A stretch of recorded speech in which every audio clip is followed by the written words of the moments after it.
Bismillahirrahmanirrahim. Assalamualaikum warahmatullahi wabarakatuh. Alhamdulillahillazi binuri jamalihi adha'a qulubal arifin wa bihaibati jalalihi akhraqa fuadal asyikin wa amarasyiral wasilin. Asyhadu an la ilaha illallah wahdahu la syarika lah rabbul alamin wa asyhadu anna muhammadan abduhu wa rasuluh asrafal anbiya'i wal mursalin sayyidina muhammadin wa ala alihi wa sahbihi ajmain. Subhanaka la ilma lana illa ma 'allamtana innaka antal alimul hakim.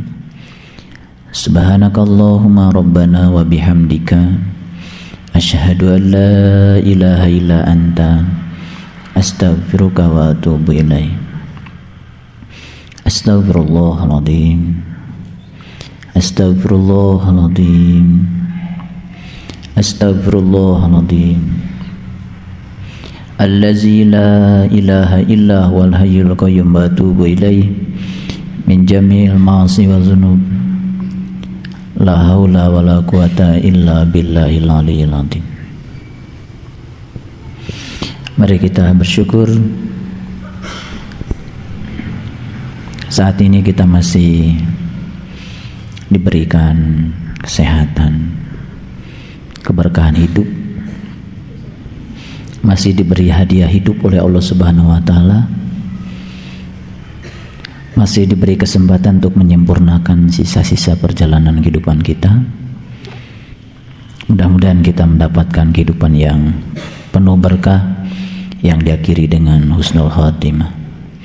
Kita puji Dia bersama-sama membaca hamdalah. Alhamdulillahirabbil alamin.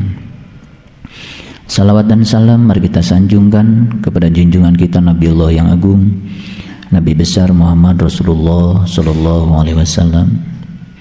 Seraya bersalawat kepadanya. Allahumma sholli ala Sayyidina Muhammad wa ala ali Sayyidina Muhammad. Mari kita awali majelis ilmu ini dengan melembutkan hati dan pikiran kita, melembutkan jiwa kita,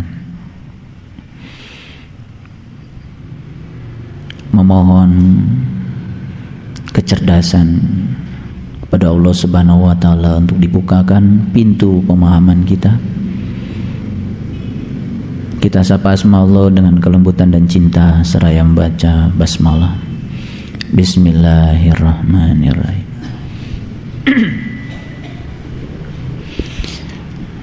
Ada satu pertanyaan kecil yang menggelitik bagi saya.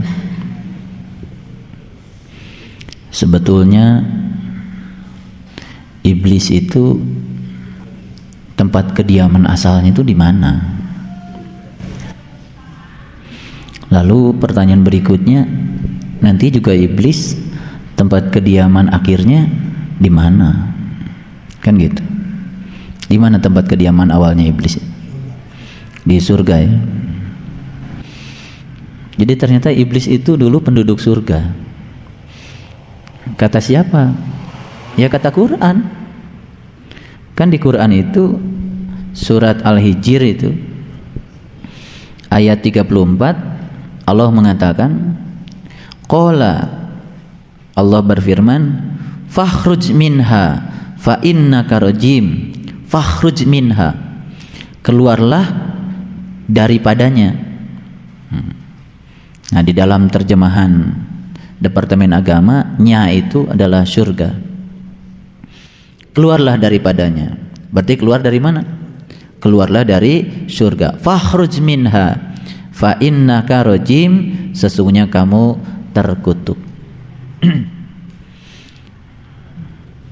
Mungkin kita selama ini kan begitu dengar kata iblis itu yang terpikir oleh kita itu neraka saja kan. Iblis itu pokoknya penduduk neraka gitu kan. Padahal dulu ya, setelah Allah menciptakan manusia dan setelah sempurna penciptaan manusia, itu kan saat itu iblis Dan malaikat itu disuruh bersujud kan pada manusia yang telah selesai diciptakan oleh Allah itu. Nah saat itu malaikat mau kan sujud. Yang tidak mau sujud siapa? Iblis. Gara-gara gak mau sujud, kemudian iblis itu diusirkan oleh Allah. Dari mana itu? Dari surga. Cuman karena ini kan selama ini kita belajar agama itu kan parsial. Begitu dengar kata iblis itu, yang terpikir oleh kita itu adalah makhluk yang begitu luar biasa, jahatnya gitu kan. Kalau dengar kata manusia, oh itu makhluk yang dimuliakan Allah kan gitu. Kalau dengar kata malaikat, oh itu makhluk yang ya tidak pernah berbuat dosa gitu kan, karena tidak punya nafsu katanya malaikat. Betul nggak? Nah, padahal sebetulnya malaikat dan iblis itu include di dalam diri manusia. Ini yang kemudian dipahami secara parsial, dan itu yang kemudian menjadi sangat berbahaya.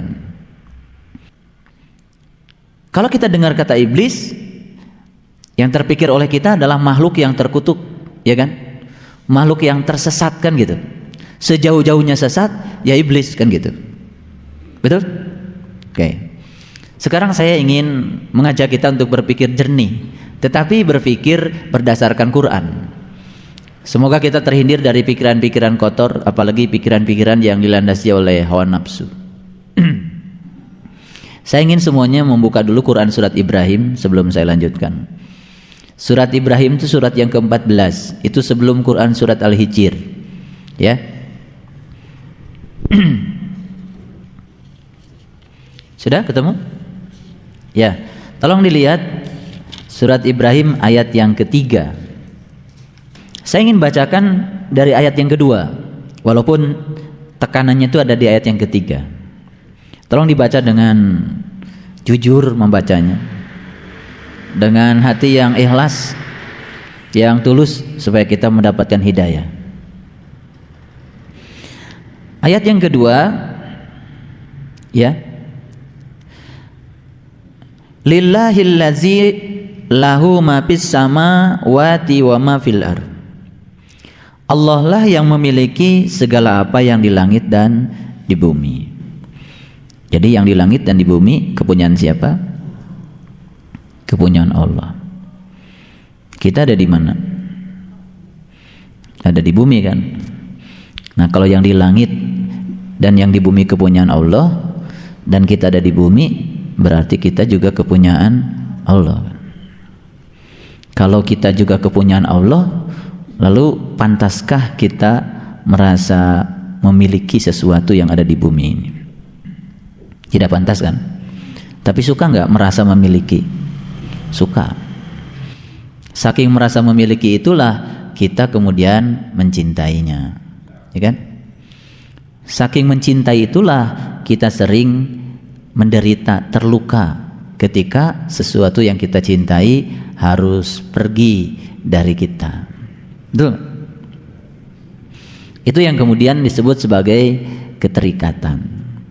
Jadi sebetulnya penyebab utama penderitaan manusia itu ya keterikatan itu.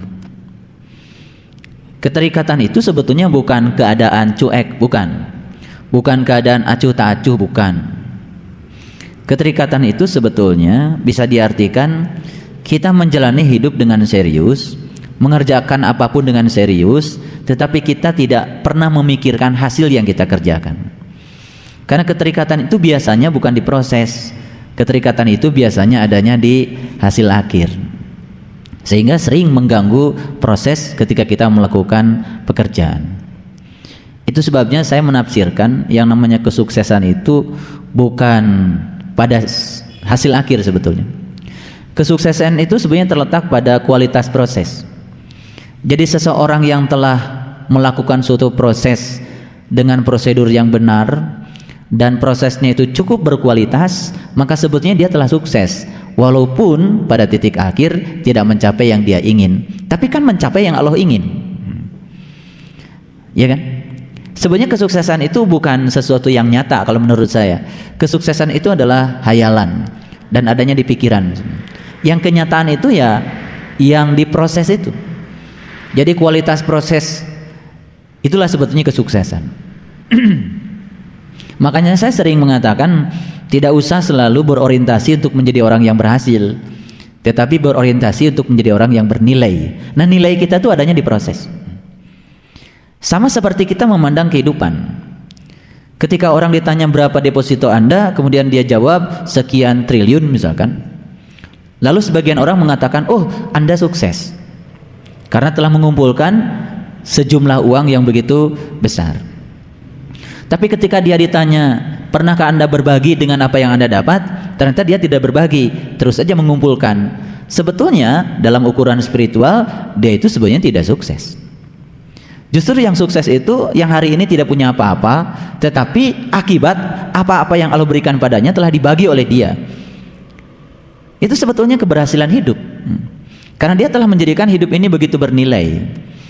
Makanya kalau kita lihat para nabi, para suci, ya, orang-orang yang telah luhur spiritualnya itu, hampir dikabarkan tidak ada orang yang meninggalkan harta yang berlebihan.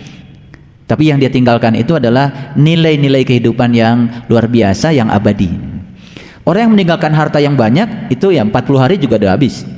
Tapi orang yang menghadiahkan nilai-nilai kehidupan, tengoklah Nabi Muhammad gitu ya. Tengoklah, mohon maaf, saya mengambil contoh yang lain, Bunda Teresa. Tengoklah misalkan yang lain, ya Mahatma Gandhi misalkan. Bagi saya itu orang-orang yang luar biasa. Beliau telah melahirkan statement-statement yang begitu bernilai. Satu kalimat saja yang diluncurkan oleh orang suci begitu menenangkan ketika kita membacanya atau ketika kita mendapatkan kalimat itu. Bukankah itu merupakan suatu nilai? Dan nilai itu ternyata abadi, tidak pernah hancur ya oleh ruang dan waktu itu. Oleh karena itu maka sekarang ini tugas kita adalah bukan mengumpulkan berapa banyak yang kita kumpulkan, tetapi bagaimana kita menciptakan nilai-nilai kehidupan yang nilai itu menjadi abadi bagi diri kita dan juga bagi orang lain, sehingga hidup kita tidak berorientasi pada berapa banyak yang kita kumpulkan, tetapi berapa banyak yang kita bisa bagikan. Berapa banyak yang membuat kita bahagia, bukan, tapi berapa banyak yang bisa membuat orang lain bahagia. Nah, ketika kita mengubah orientasi hidup kita itu, maka kita akan bisa melihat bahwa sesungguhnya nilai kehidupan itu bukan terletak berapa banyak uang dan pemberian Allah yang dibelanjakan untuk membahagiakan diri kita, tetapi berapa banyak yang bisa dibelanjakan untuk membahagiakan orang lain. Bukan berapa kali kita tersenyum, tetapi berapa banyak orang yang bisa disenyumkan dengan tindakan kita. Itu yang dikatakan di dalam hadis, sebaik-baik manusia yang berguna bagi orang lain. Saya sebetulnya tidak bermaksud membahas ayat ini terlalu berlebihan. Kalimat yang pertama ini, kalimat lillahilladzi lahu ma fis samawati wa ma fil ar, ini bukan kalimat yang mau kita bahas pagi ini. Tapi karena kalimat ini muncul, jadi saya membahasnya sedikit. Tapi sebetulnya inti yang saya bahas itu adalah kalimat lanjutannya itu. Di situ ada kata-kata wa wailul lil kafirin. Wail itu kan sering diartikan neraka. Betul nggak? Sebenarnya tidak masalah kalau wail diterjemahkan neraka. Tetapi ada juga yang menerjemahkan wail itu adalah kehinaan, kecelakaan, itu sama saja. Toh kehinaan dan kecelakaan itu pada dasarnya identik dengan neraka. Nah, kalau kata neraka ini diekstrapolasi pada pemahaman yang lebih luas lagi, sebenarnya neraka itu yang selama ini diidentikan dengan nar, dengan api, pada hakikatnya sebenarnya neraka itu ya segala perwujudan yang buruk, segala perwujudan yang tidak menyenangkan, semua penderitaan, kesedihan, penyesalan yang berbau negatif itu sebetulnya bisa berkategori neraka. Makanya sesuatu yang masuk akal kalau wail itu diartikan juga sebagai neraka. Tapi sebetulnya wail itu adalah kecelakaan. Ketika kita baca Quran surat Ar-Ra'aital ladzi yukadzibu biddin fazalikal ladzi yad'ul yatim wala yahuddu ala ta'amil miskin fawailul lil musallin. Itu diterjemahkan oleh Departemen Agama neraka wel untuk orang yang salat. Tapi sebetulnya lebih pas, lebih universal sebetulnya kalau diartikan kecelakaanlah bagi orang yang salat. Apa sih kecelakaannya bagi orang yang salat? Kok yang salat celaka gitu? Celakanya itu ketika dia merasa sudah salat. Kecelakaannya itu ketika dia merasa sudah mengabdikan diri kepada Allah. Kecelakaannya itu dia merasa dirinya sudah soleh, padahal sebenarnya dia belum sholat, dia belum mengabdikan diri kepada Allah. Sholatnya itu hanya sibuk memikirkan yang dia tahu, yaitu urusan-urusan duniawinya. Itu yang menyebabkan dia celaka gitu. Sebenarnya di dunia juga kecelakaannya sudah kelihatan, apalagi kelak di akhirat. Nah, saya lebih senang mengartikan wa wailul lil kafirin, kecelakaan bagi orang-orang yang tertutup. Ya, tertutup penglihatan kolbunya. Kenapa? Ya. Min azabin syadid. Nah, di sini ada kata-kata karena siksaan yang sangat pedih. Nah, biasanya kalau dengar kata-kata siksaan yang sangat pedih, lalu pikiran kita kan neraka. Dan neraka itu katanya nanti kan gitu. Padahal sebetulnya kecelakaan itu sudah ada sekarang. Kecelakaan itu sudah ada sekarang. Yang wujudnya itu adalah penderitaan batin, penderitaan jiwa. Cuman penderitaan jiwa ini sekarang ini masih ada kompensasinya, karena dia masih mendapatkan seolah-olah kebahagiaan-kebahagiaan yang non jiwa, yang disebut dengan kebahagiaan dunia, kan gitu.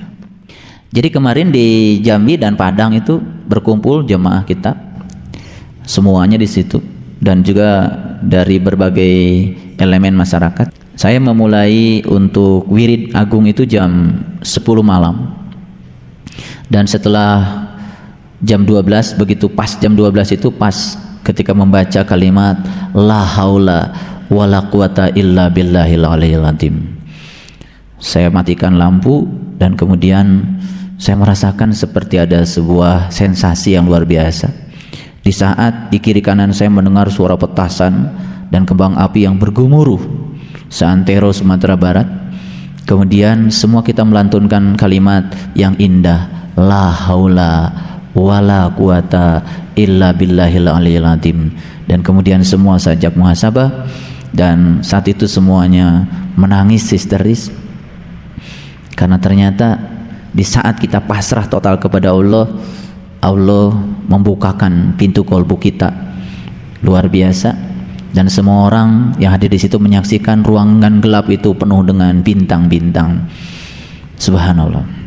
Kalau saya cerita itu merinding ya, karena itu setelah selesai acara kemudian mereka sharing semuanya dan luar biasa.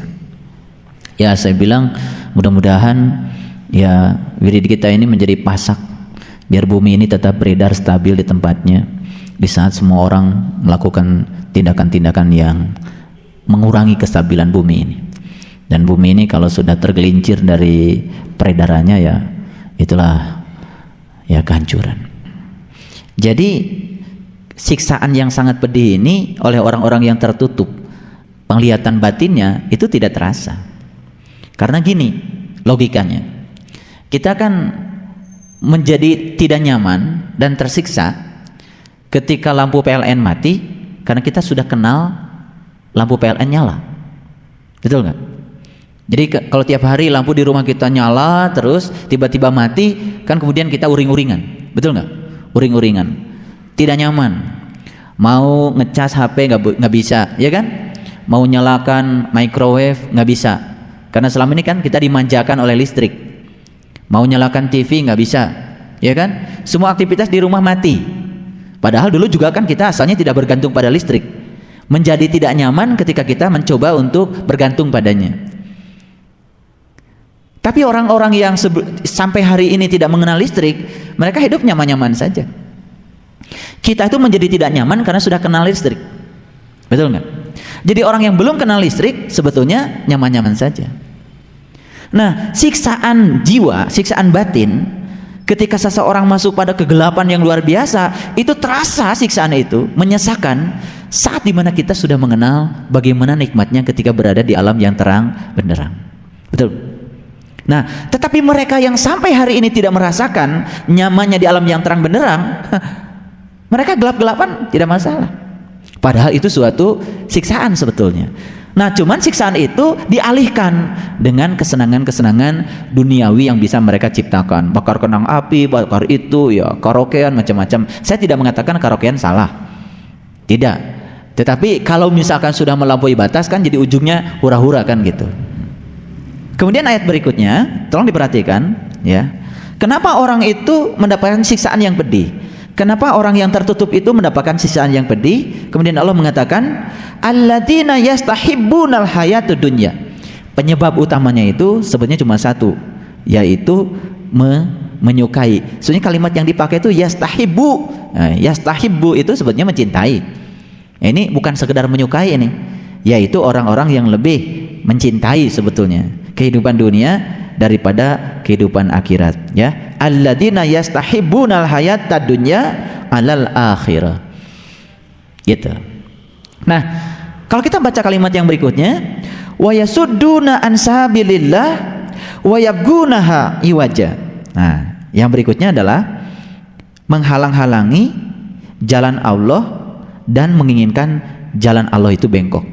Dan yang terakhir, ulaika fi dolalim ba'id, mereka itu berada dalam kesesatan yang jauh. Dolal itu sesat, ba'id itu artinya jauh.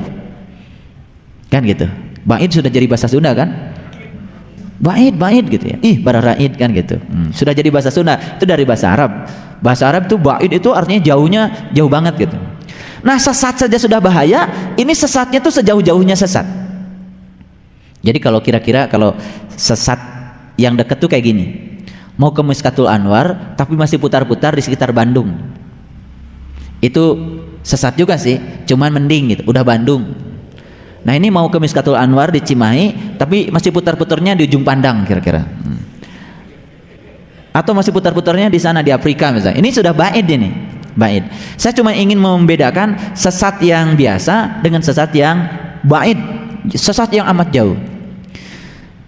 Nah, sekarang kita takar dulu diri kita. Kita takar diri kita. Ternyata di ayat ini dikatakan orang-orang yang mencintai kehidupan dunia lebih daripada kehidupan akhirat. Satu, itu saja sudah termasuk sesat yang sejauh-jauhnya sesat. Ya, kalau kita menakar semuanya, ayat ini diterapkan pada kehidupan kita, siapa di dunia yang tidak sesat? Kalau sesat itu salah satu cirinya adalah mencintai kehidupan dunia lebih daripada kehidupan akhirat, siapa di dunia yang tidak sesat? Betul nggak? Ini Quran. Salah satu ciri sesat yang sejauh-jauhnya sesat adalah orang yang mencintai kehidupan dunia melampaui kehidupan akhirat. Saking cintanya pada dunia, selama dia mendapatkan kebahagiaan jasmania, siksaan ruhaniyah yang azabin syadid nggak kerasa. Sebetulnya siksaan Allah pada wilayah ruhaniyah itu hanya akan dirasakan oleh orang-orang yang sudah mengenyam kehidupan ruhaniyah itu kayak apa nikmatnya. Ketika tidak mendapatkannya baru dia akan tersiksa. Yang belum mendapatkannya tidak merasa tersiksa. Makanya ya, ini bedanya antara orang yang tertutup dengan orang yang terbuka. Nah, apa sih maksudnya saya bahas ayat ini? Kan tadi kita sedang bicara setiap ada kata-kata sesat, apalagi sejauh-jauhnya sesat, neraka, macam-macam, selalu dikaitkan dengan iblis kan? Betul nggak? Nah, sekarang saya mau tanya, sebenarnya iblis itu sebenarnya siapa? Dulu pernah di surga kok. Betul nggak? Cuman gara-gara memperkarakan, waktu ditanya sama Allah, kenapa kamu nggak mau nyembah Adam? Iblis bilang, karena Adam diciptakan dari tanah, sedangkan aku diciptakan dari api. Bagi iblis, tanah dan api sesuatu yang berbeda. Menjadi berbeda karena yang dia lihat itu sesuatu yang bersifat lahir. Nah, kenapa manusia membeda-bedakan satu dengan yang lain? Kenapa? Karena dia masih terjebak di wilayah lahir. Lahir itu beda. Merah dengan kuning beda. Betul nggak? Orang yang pakai baju bagus dengan orang yang pakai baju kurang bagus, bagi dia beda. Yang sepatunya lecak dengan sepatunya perlente, bagi dia beda. Yang badannya tinggi dengan yang rendah, bagi dia beda. Yang badannya putih dengan badannya hitam, bagi dia beda. Selama kita masih ada di wilayah yang bersifat jasmania, yang muncul itu adalah kebiasaan membeda-bedakan. Jadi yang suka membeda-bedakan manusia satu dengan yang lainnya, berarti menurut Quran secara hakikatnya dialah sebetulnya iblis. Nah, kita akan bicara iblis lebih dalam lagi. Karena iblis itu kan sebetulnya di kejadian awalnya itu dia terusir dari surga. Kalau terusir dari surga, sekarang iblis ada di mana? Di luar surga. Betul nggak? Di luar surga. Ya kalau mau disebut luar surga itu neraka juga boleh. Betul. Yang jelas kalau dia terusir dari surga, kita pasti dan yakin dia sekarang keluar dari surga. Berarti sedang ada di luar surga. Betul nggak? Nah, di luar surga. Kenapa dia keluar dari surga? Karena dia itu masih membeda-bedakan. Jadi sebetulnya kalau kita pakai ayat ini diekstrapolasi pada kehidupan, siapa saja yang dalam kehidupan masih membeda-bedakan, iblis. Dia sholatnya begitu, saya sholatnya begini. Dia sholatnya pakai kunut, saya tidak. Dia tahlil, saya tidak. Yang sibuk di wilayah gitu. Sebetulnya kalau pakai ayat, hakikatnya ya dia. Ini saya bicara lebih jelas lagi nih. Mau saya jelaskan ayatnya. Jadi kalau kita masih sibuk, dia beda dengan saya, mau mencintai orang lain karena beda agama, masih membeda-bedakan satu dengan yang lain karena aspek-aspek lahir, aspek agama, aspek keyakinan, aspek suku, ya kan? Aspek kulit, ya kan? Aspek budaya, aspek kekayaan, aspek ada tidak ada. Ya dunia seperti ini. Kalau kita melihat, ya itu perbedaan. Nah, ketika seseorang sudah sampai pada suatu titik, di mana di titik itu dia mencapai suatu kearifan, kebiasaan membeda-bedakan itu menjadi hilang. Kalau kita lihat nasi tumpeng, dari awal jalannya beda-beda kan? Karena nasi tumpeng itu kan di bagian bawah diameternya besar. Makin kecil diameternya, makin kecil diameternya, makin kecil diameternya, sampai suatu saat tak berdiameter lagi, yang namanya titik di puncaknya. Betul nggak? Orang ada yang lewat jalan sini, ada yang lewat jalan sini, ada yang lewat jalan sini, ada yang lewat jalan sini, jalannya lain-lain, masih di bawah banyak jalan. Maka ketika orang lewat jalan sini, kemudian orang bilang, kamu kok lewat jalan situ, nggak lewat jalan saya? Dia lupa, padahal sebenarnya tujuannya itu titik yang di atas. Betul nggak? Ketika sampai di satu titik, semua jalan itu akan bertemu di situ. Jadi kalau pakai garis ini, garis ini, garis ini, garis ini, garis ini, kalau pakai garis, semua akan ketemu di satu titik. Nah, perpotongan dari semua jalan itulah titik. Ketika sampai di titik itu, kemudian, kamu ada di sini, kamu ketemu saya, gitu kan? Ya, loh, kok bisa ya? Itu jalannya lain-lain, akhirnya ketemunya di titik yang sama. Jadi sebetulnya kita tidak perlu usil dengan pilihan orang lain, ya kan? Tidak usah usil, karena apa? Sepanjang mereka juga menuju pada titik yang sama. Titik yang sama itu yang di dalam Quran surat An-Nas dikatakan Qul a'udzu birabbin nas. Aku berlindung pada Tuhannya manusia. Ternyata Tuhan lu dengan Tuhan gue sama ya. Kenapa kita dulu berantem? Karena lu dengan gue nyebutnya beda. Karena saat itu lu dan gue belum tahu yang disebut. Betul nggak? Yang ini menyebutnya Allah, yang ini menyebutnya Tuhan Bapa, yang ini menyebutnya Sang Hyang Widi-Wase. Beda nggak tulisannya? Beda. Nyebut-nyebutnya beda nggak? Beda. Tapi kalau kita jujur, yang disebut oleh mereka kapan bisa sama? Kalau semua mereka sudah tahu yang disebut, ternyata yang disebut itu cuma satu. Nah sekarang itu menjadi berantem karena apa? Karena kita masih belum tahu bahwa yang disebut itu sebetulnya sama. Orang Sunda nyebatnya cai, orang Inggris nyebatnya water, orang Jawa nyebatnya banyu, orang Padang nyebutnya aye. Makanya kalau di Padang itu kalau pergi ke laut, mau kemana kamu? Ambo, mau lihat aye gilo. Aye gilo itu gelombang. Kalau bahasa Padangnya itu cai gelo. Ya, jadi kalau di Padang itu kan hampir semua kota itu di pesisir. Seperti kota Padang itu kan di pinggir pantai. Nah, yang tidak di pesisir itu ya sana Bukit Tinggi, sana Sawalunto, Solo, kota Solo itu di tengah. Nah, orang-orang yang di tengah itu yang belum pernah lihat air, ya itu.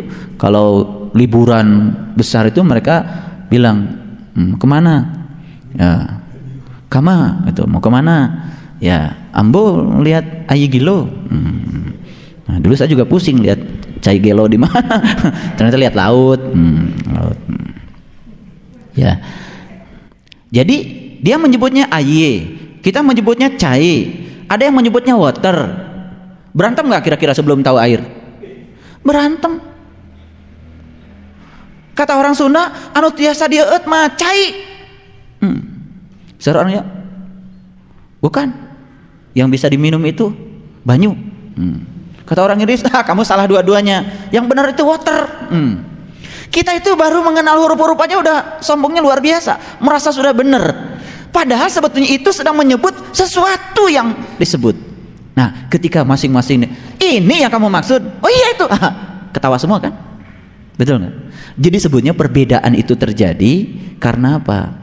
Karena dia masih tertutup untuk melihat yang disebut. Karena iblis itu kenapa nggak mau sujud? Karena dia masih melihat sesuatu dari aspek luar, beda dengan malaikat. Ketika malaikat disuruh sujud, ya sujud saja, karena yang dilihat bukan Adam lagi, yang dilihat hakikat Adam. Karena malaikat sadar, fa idza sawaituhu wa nafakhtu fihi min ruhi, dan ketika telah selesai penciptaannya, aku tiupkan ruhku. Ditiupkan ruhku, ditiupkan ruhku pada semuanya. Berarti kalau ruhku ditiupkan pada semuanya, pada masing-masing orang itu ada ruhku. Kalau ada ruhku pada masing-masing orang, apa haknya kita menghinakan orang lain? Karena pada dasarnya kita ini sama. Sebenarnya di situ akan ketemu titiknya. Nah, sudah ketemu titiknya akan muncul kearifan. Ya, akibatnya orang akan sibuk untuk menata dirinya ke dalam, ya, dan tidak sibuk lagi menata dirinya keluar. Baik. Nah, ini dulu. Salah satu ciri orang yang sesat sejauh-jauhnya sesat apa tadi? Orang yang mencintai dunia, yang melampaui cintanya pada akhirat. Kalau kita mau jujur, kita aja nggak usah ngomongin orang ya. Kita cinta mana pada dunia dan akhirat? Coba, duit kita banyakkan dunia, banyakkan akhirat. Nah, waktu kita banyakkan dunia dan akhirat. Pikiran kita banyak dunia dan akhirat. Nah, iya. Iya. Salah satu ciri orang kafir itu mencintai dunia daripada akhirat. Lah bagaimana dia cinta akhirat? Akhiratnya aja belum tahu, ya kan? Lah akhirat yang mau dicintainya belum tahu. Wajar kan kalau dia cinta dunia, yang tahunya cuma dunia? Kata Quran ini kafir. Itulah sesat yang sejauh-jauhnya sesat. Di dalam Quran surat Al-Ma'arij, ayat yang keempat, di situ kan dikatakan malaikat dan ruh. Di situ dikatakan malaikat dan ruh. Ya. Jadi ketika seseorang itu menggunakan malaikat, malak, tekad untuk mendorong ruhnya keluar dari dunia ini, dia akan masuk pada suatu alam yang hitungannya di situ, satu hari di situ itu sama dengan 50.000 tahun di dunia. Oke, ini saya kasih hitungannya. Berapa sih usia kita? Taruhlah usia kita 60 tahun atau 100 tahun lah, 100 tahun ya, Pendra 100 tahun, kayaknya nyampe kalau Pendra 100 tahun. 100 tahun kali 365 hari berapa?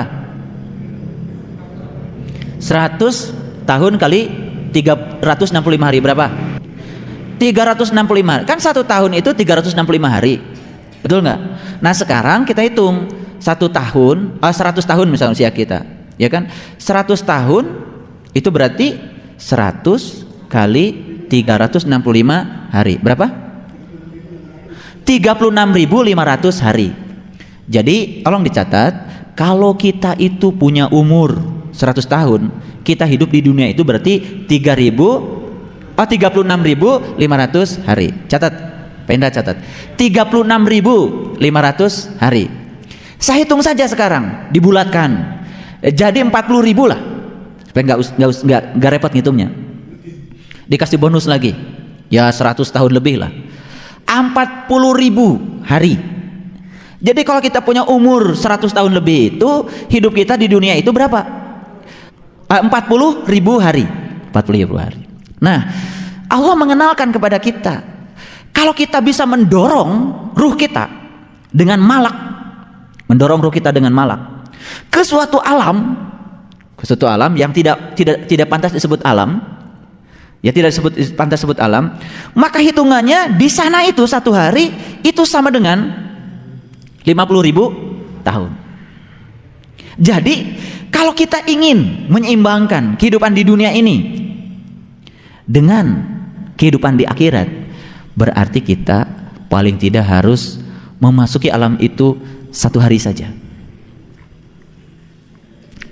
Ini berita gembira tahun baru ini, saya mau kasih matematika.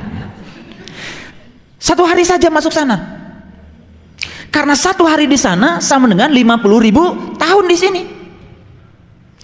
Jadi tadi kalau kita ngitung umur kita 100 tahun lebih, kita tuh 40.000 hari saja. Sedangkan Allah mengatakan 50.000 tahun bukan hari.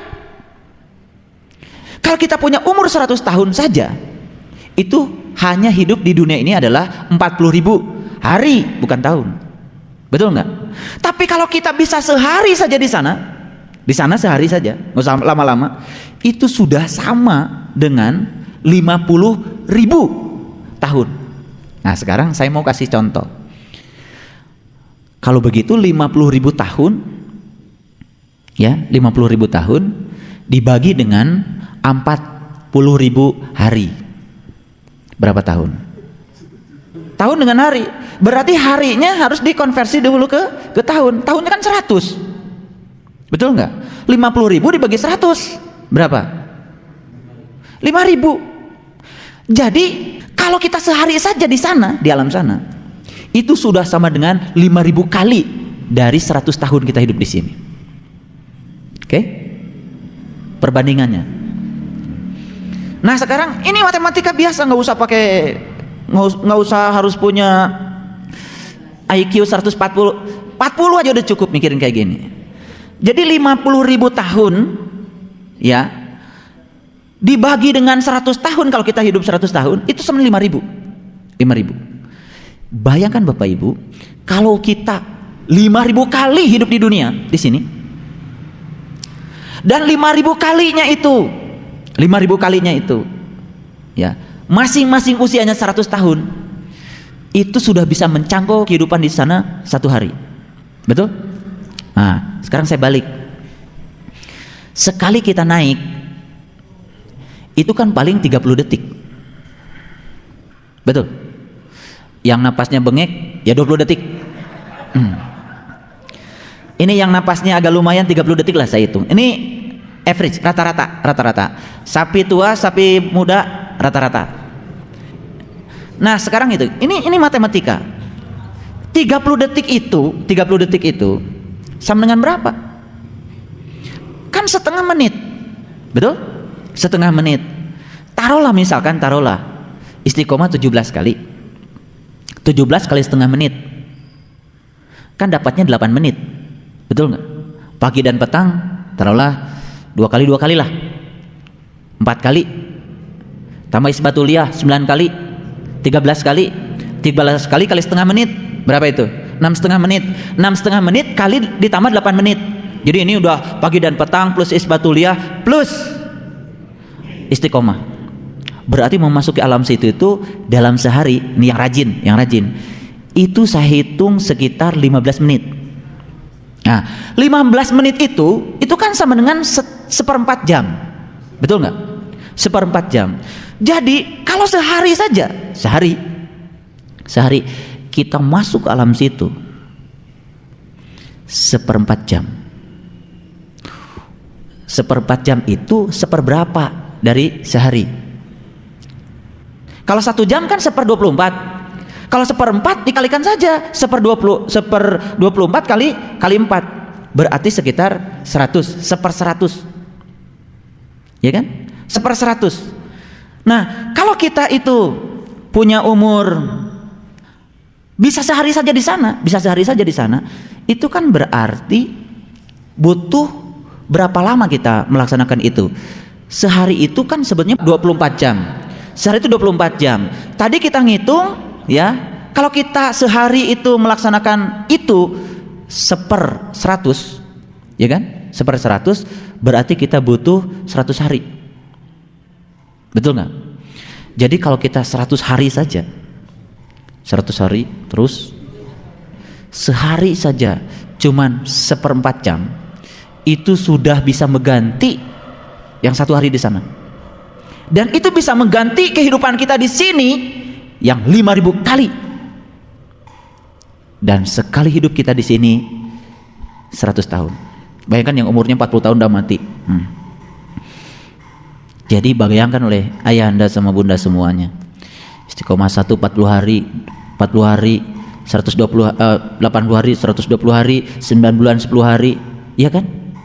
Kalau kita hitung sejak kita melaksanakan istiqomah 1 sampai istiqomah yang ke-8, itu semuanya berapa hari? 40 120, 80, 120 tambah 240 tambah 9 bulan 10 hari, ya kan? 9 bulan 10 hari dihitung semuanya. Nah, sekarang jumlahkan. Kita ini cuman perlu waktu. Kalau misalkan kita melaksanakan itu sampai istiqomah 8 itu sekian ratus hari, satu harinya misalkan dihitung 30 detik sekali naik, ya, berarti kita asal sudah jumlahnya satu hari yang di sana, ya kan? Itu sudah sama dengan 50.000 tahun di sini.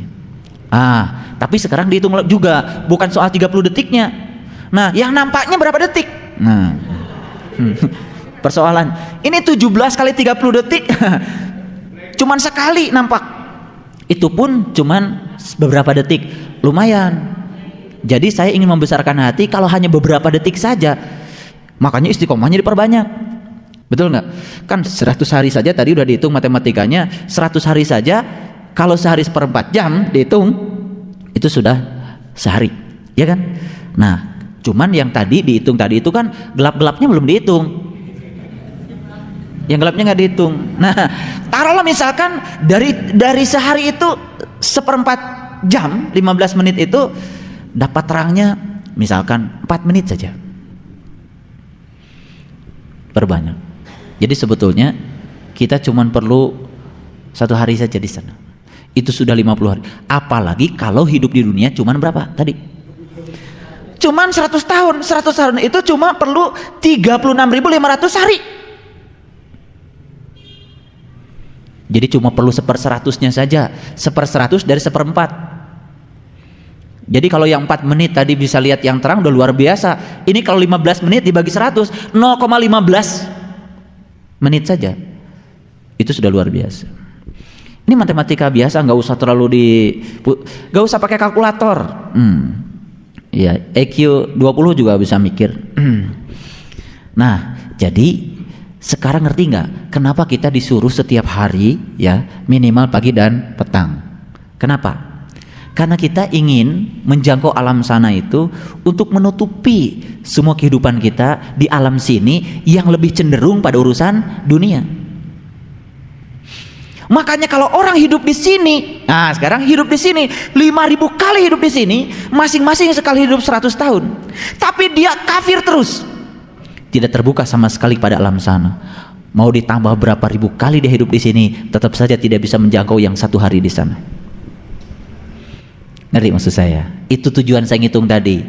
Jadi ya, kalau dia hidup 5.000 kali di sini, hidup mati, hidup mati, hidup mati, hidup mati, sekali hidup dia 100 tahun, tetapi dia tidak terbuka ke alam sana dan belum pernah mendorong malaikat, menggunakan malaikat untuk mendorong ruhnya memasuki alam sana, itu sesungguhnya ribuan kali dia terlahir ke alam sini, tidak akan pernah merasakan walaupun cuma 1 hari di alam sana. Luar biasa. Makanya udah dapat ilmu ini, ya Allah. Barusan ada yang nyegat saya di luar, baru pulang haji. Jamaah kita cuman di sini, jarang gabung dengan kita. Ketika selesai di Jabal Uhud, kemudian dia menyaksikan matahari itu berubah menjadi 4, besar-besar, sampai dia menggigil. Saya bilang, makanya jangan pernah sepelekan ilmu ini. Waktu malam itu kemarin kita wirid, ada jamaah teriak sama saya.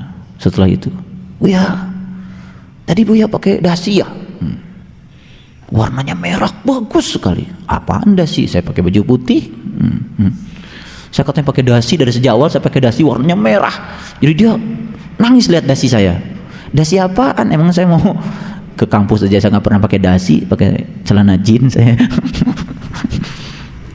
Subhanallah. Selesai upacara, selesai wirid, mereka semua bilang, semua ruangan itu kok penuh bintang, katanya. Subhanallah. Itu memang janji Allah. Fala uqsimu bimawaqi'in nujum wa innahu laqassamu law ta'lamuna adim innahu laqur'anun karim fi kitabim maknun la yamassuhu ilal mutahharun. Bintang-bintang itu tidak akan pernah ditunjukkan kecuali pada mereka-mereka yang suci. Makanya yang bisa melihat suci itu, yang nggak bisa melihat itu kotor, karena kekotorannya nggak bisa lihat. Ada yang bilang, kok saya nggak lihat ya? Ya itulah, koreksi diri. Ada apa? Berarti ada hijab kan? Orang ditunjukkan sama Allah begitu jelas kok. Dia nggak bisa lihat. Ya. Tapi saya bilang itulah tanda-tanda Allah yang ditunjukkan pada ibu bapak. Jangan pernah ada keraguan. Jadi setelah wirid agung yang belum tawajuh pun kemudian tiba-tiba daftar semuanya pengen ditawajuh. Baru ikut wirid. Luar biasa. Ya. Jadi itu yang pertama. Jadi orang kafir itu salah satu sifatnya apa? Dia mencintai dunia daripada akhirat. Ya. Nah, makanya kecintaan kita kepada dunia ini sekarang ini sedang dikikis. Dengan cara apa? Kita terus meninggalkan dunia ini, ya. Walaupun cuma beberapa detik kita ada di alam Islam, itu sudah mengalami innadin indallahil Islam.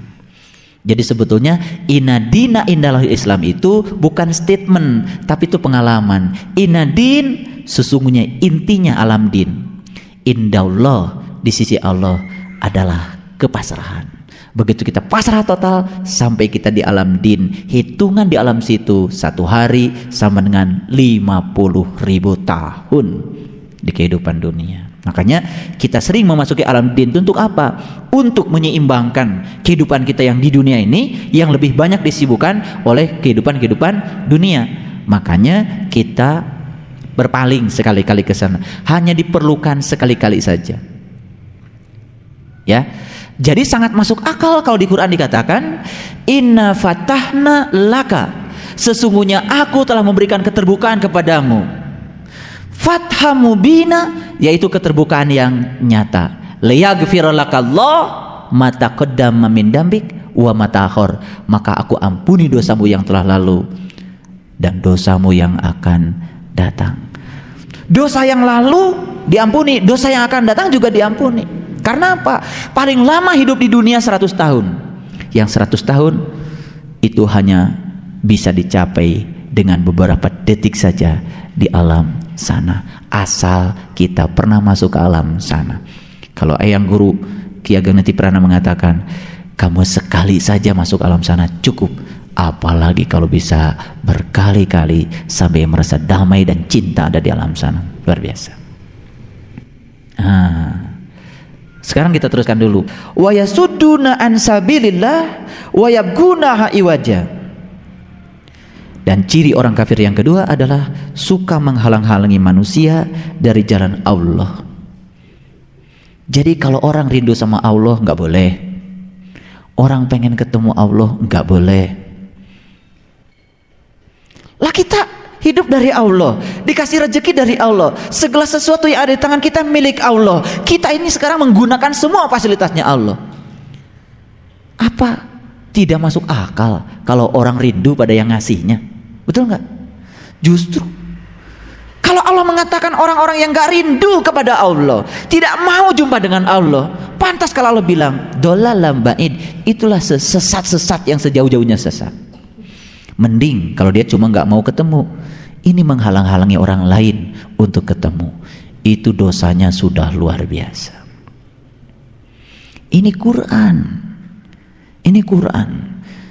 Saya bicara agak tegas sedikit karena Quran, ya. Nah sekarang, tadi kan sebetulnya saya menarik ayat ini karena kita sedang berbicara tadi iblis, betul nggak?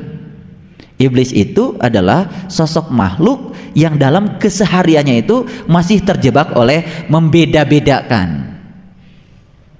Dia menyebutnya air, yang lain menyebutnya banyu, kata dia beda, itu kan?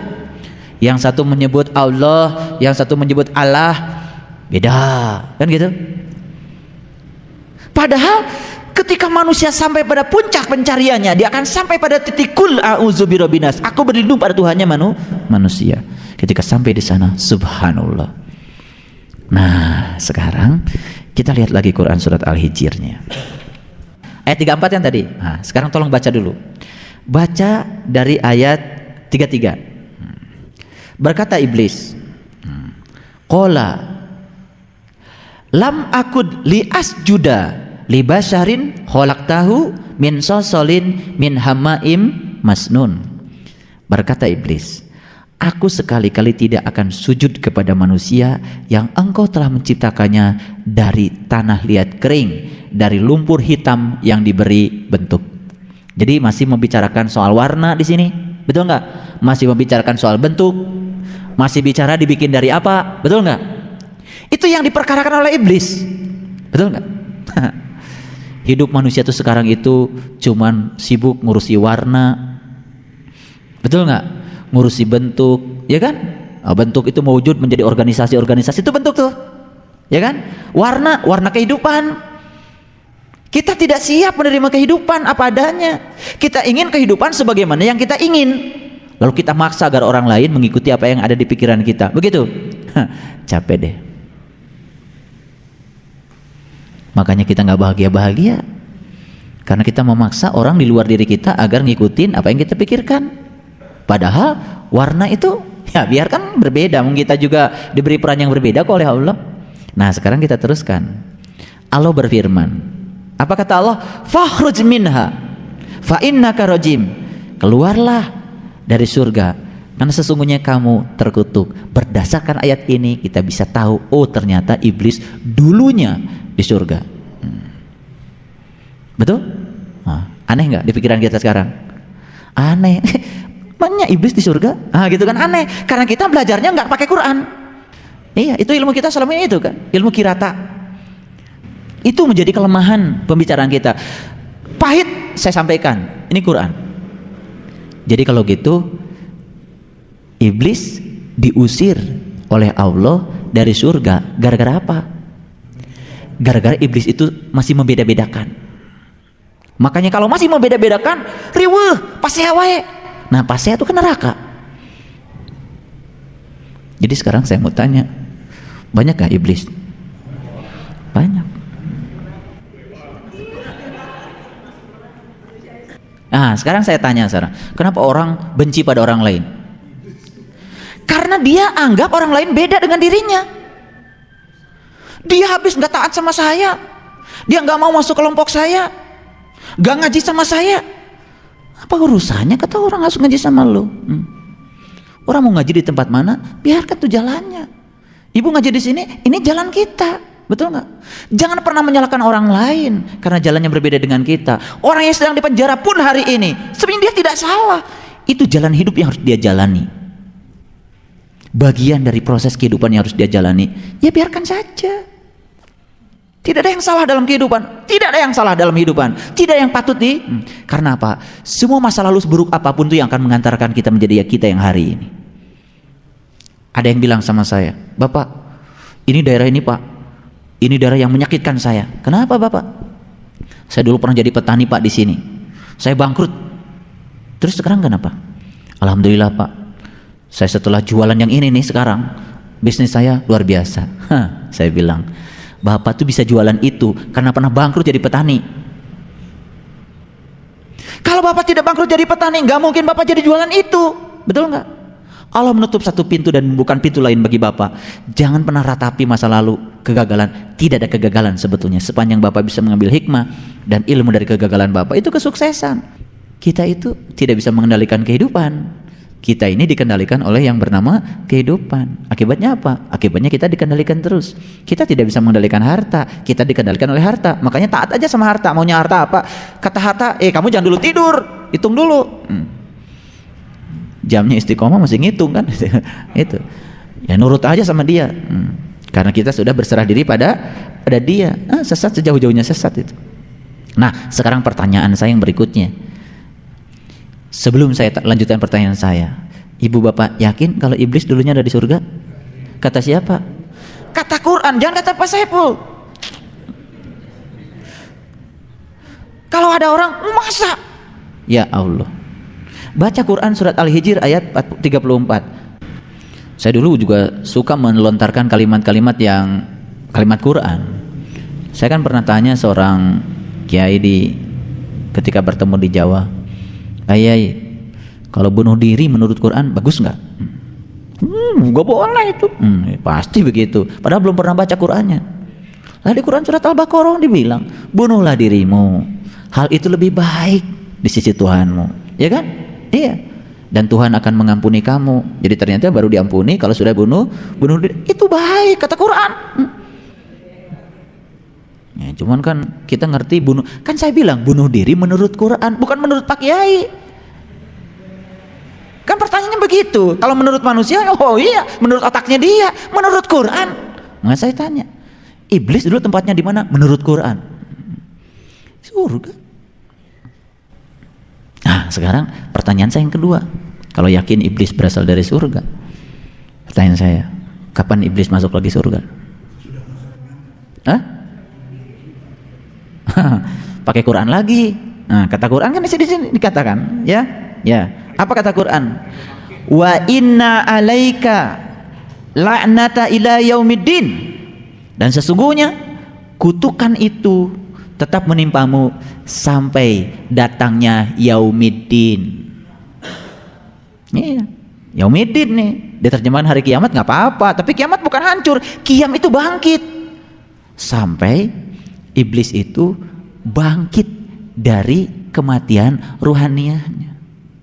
Betul nggak? Oh, kalau gitu iblis bisa tawajuh, bisa.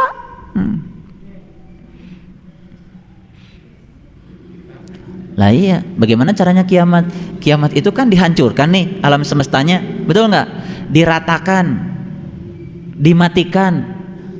Lah supaya bisa meratakan, bisa menghancurkan alam semestanya ini, gimana caranya? Kan dia harus tahu ilmunya. Kan orang yang hancur itu, orang yang mati itu tidak mendengar, tidak melihat, tidak mendapat, tidak bicara. Gimana kalau nggak diajarin sama guru? Ya kan? Nah, makanya dia harus dihancurkan dulu. Gimana caranya? Ya harus ikutan dong. Harus ikutan. Iya kan? Harus dapat ilmu dulu. Setelah dapat ilmu kemudian dihancurkan, diratakan. Setelah itu dia bangkit dari kematian rohanianya. Masuk mana dia? Masuk surga. Makanya kita terus nyeritain iblis. Waduh, saya tadi habis tergoda oleh iblis. Itu iblis itu kalau belum kiamat terus aja nggodain kita, gitu kan? Kan gitu selama ini, betul nggak? Subhanallah. Nah kalau begitu, saya mau tanya sekarang. Nabi Adam dari surga nggak? Dari surga. Nabi Adam pernah terusir nggak dari surga? Pernah. Gara-gara apa? Makan buah huldi. Dalam Quran dikatakan Nabi Adam itu terusir dari surga karena dia menanggalkan baju takwanya, ya kan? Dia menanggalkan bajunya, akibatnya auratnya jadi kelihatan, ya kan? Gitu. Ketika seseorang itu menanggalkan baju takwanya, maka auratnya jadi kelihatan. Ketika seseorang itu sudah tidak dibajui dengan baju takwa lagi, yang muncul itu adalah kebencian, kejelekan, itu kan? Nah, kan ada orang yang kelihatan tuh dikit-dikit ngomongin orang, dikit-dikit ngomongin orang. Yang keluar dari mulutnya itu bukan, kan kalau ahli surga di Quran illa kilan salaman salama, yang keluar dari mulutnya itu pasti ucapan damai dan mendamaikan. Ini mencemooh, menjatuhkan, menjelekan. Sebenarnya dia sedang tinggal di mana? Di neraka. Saya mau tanya sekarang, kenapa dia kelihatan auratnya? Karena dia tidak menggunakan baju takwa. Kalau orang yang selalu pakai baju takwa, nggak berani. Mau ngomongnya udah istighfar. Kenapa? Langsung dipakai lagi baju takwanya. Karena takut kelihatan auratnya. Memangnya kalau orang sedang ngomongin orang lain, mencemooh orang lain, menghina orang lain, apa dia menjadi terhormat? Tidak, dia sedang menghinakan dirinya sendiri. Makanya ketika orang dihina, dia tetap sabar. Itu dia sudah menggunakan baju takwanya. Yang muncul dari dirinya itu kemuliaannya. Nah itu yang dikatakan di Quran itu, ya min sya'airillah fa innaha min taqwal qulub. Syiar-syiar Allah itu hanya akan dilahirkan dari takwal qulub, dari kolbu yang takwa. Ya, kolbu yang takwa itu adalah kolbu yang sudah menggunakan baju takwa. Baju takwa itu apa? Ya Allah. Kalau sudah pakai baju Allah, kemudian kita melihat Allah di setiap orang, meliputi semua manusia, dan ruhnya ditiupkan pada semua manusia, kita tidak berani lagi. Nah, jadi kembali lagi, ternyata iblis itu sering terusir dari surga, tapi iblis juga masih punya kesempatan masuk ke dalam surga. Betul, asal dia mau mengkiamatkan dirinya. Nah kalau begitu, siapa iblis itu? Baru jelas dari tadi ngomongin iblis, dikirain yang diomongin ya orang sana itu. Baru jelas. Dari tadi yang diomongin dikiranya di sana, orangnya di sana, ternyata ngumpul di sini.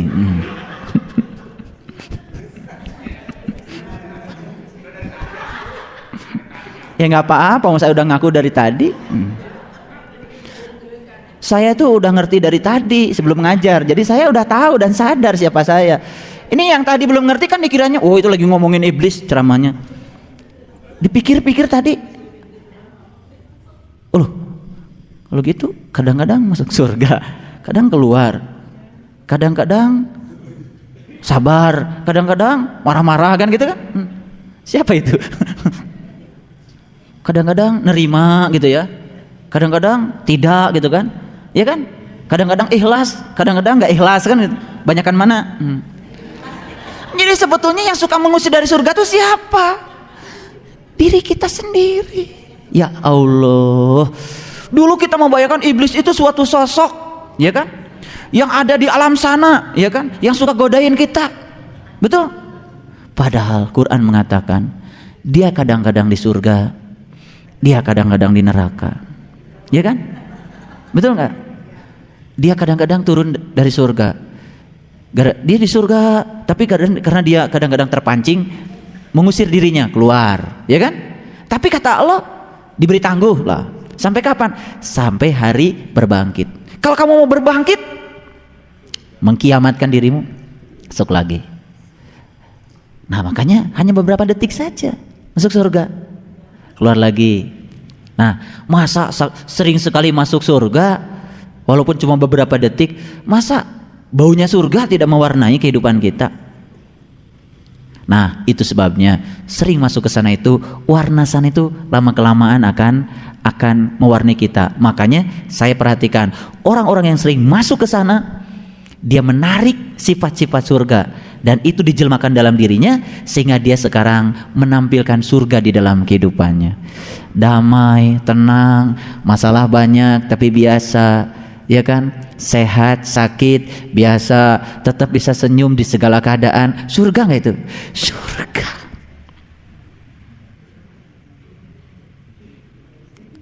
Gitu. Ya. Kapan kita itu? Nah, ini pertanyaan berikutnya. Kapan kita itu memiliki potensi untuk terusir dari surga? Ketika kita sering membeda-bedakan. Ini uangnya banyak, ini kurang. Ini kaya, ini tidak. Ini naik angkot, ini tidak. Nggak boleh lagi. Ketika kita terjebak pada membeda-bedakan, tidak usah nunggu diusir. Langsung kita akan terusir sendiri. Pusing. Lalu kita coba bandingkan dalam perbedaan itu.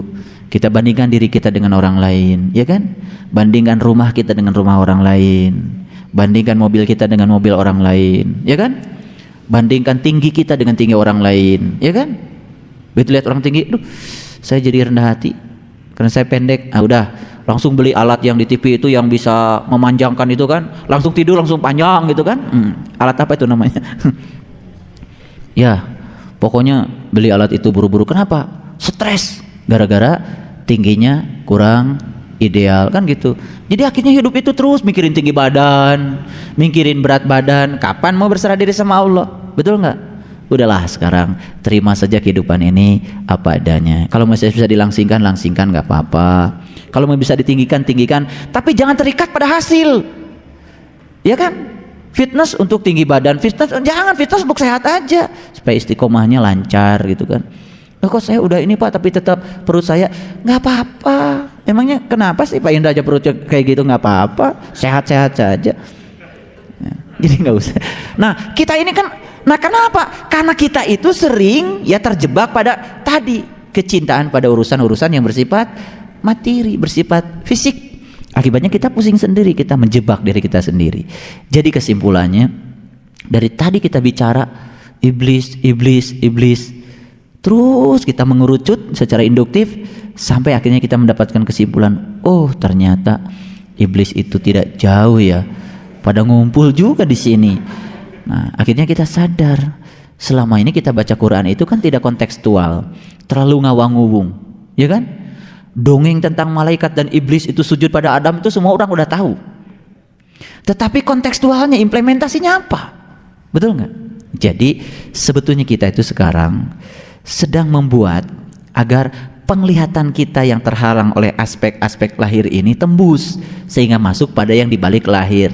Begitu tembus ke sana, maka kita tidak melihat lahir lagi. Yang melihat itu adalah tembusannya. Itulah Quran mengatakan, inna akramakum indallahi atqakum. Sesungguhnya orang yang paling mulia di sisi Allah adalah orang yang bertakwa. Gitu. Jadi akhirnya kita melihat, oh ternyata derajat manusia itu tidak bergantung pada aspek lahirnya, tapi pada aspek ketakwaannya. Makanya di dalam Quran juga dikatakan darah dan daging tidak akan mencapai Allah. Yang mencapai Allah adalah takwa. Takwa lagi, kan begitu. Makanya kita pun akan menjadi manusia yang mensyiarkan Allah kalau kita sudah memulai kehidupan kita dengan min taqwal qulub, dengan kolbu yang takwa. Jadi kesimpulan dari pengajian kita hari ini, ya kita memahami diri kita lebih dalam lagi. Ternyata Allah begitu luar biasa mengatakan, ya, wa ja'alna lakum fiha ma'ayyisha. Ternyata segala sesuatu ada di dalam dirimu. Nah, kalau segala sesuatu ada dalam diri kita, berarti kita sekarang tinggal menggali, ya kan? Kalau belajar iblis nggak usah jauh-jauh, ke dalam. Belajar malaikat nggak usah jauh-jauh, ke dalam. Belajar Asmaul Husna nggak usah jauh-jauh, ke dalam. Belajar sifat 20 nggak usah jauh-jauh, ke dalam. Demikian juga orang yang mencari Allah keluar dari dirinya akan semakin menjauhkan dia dari Allah, karena semuanya ada di dalam dirimu. Wa fi anfusakum afala tubsirun, dan pada dirimu kenapa engkau tidak perhatikan. Jadi selama ini kita terlalu sibuk mencari iblis keluar dari diri kita, tetapi kita tidak pernah memaknainya ke dalam. Padahal dia turun dari surga, dan sekali-kali juga dia bisa masuk ke dalam surga ketika dia bisa mengkiamatkan dirinya. Itu. Shadaqallahul adzim. Terima kasih atas segala perhatiannya. Mohon maaf bila ada kesalahan. Assalamualaikum warahmatullahi wabarakatuh.